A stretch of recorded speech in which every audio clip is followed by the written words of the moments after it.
Hi, dear aficionados and emerging leaders of the future. A thought to ponder and affirm for manifestation. Conceive, believe, achieve. It sounds rather like a mantra and a slogan to many, but if practiced, you're sure to reap success. It may sound strange, isn't it? Whatever the mind can conceive and believe, the mind can achieve. To conceive, one needs faith. Faith is a prerequisite to achievement.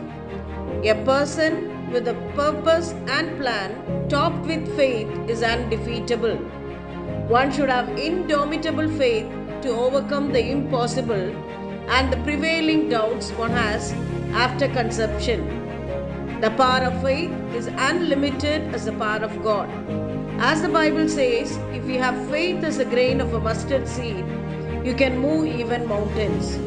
So, dear friends, let's not be disheartened on seeing the mountainous doubts piled in front of our eyes to shake our staunch faith. Hold on to the divine and with steadfast faith, let's set our sails on the sea of achievement and gather pearls of success. Have a great day. Thank you.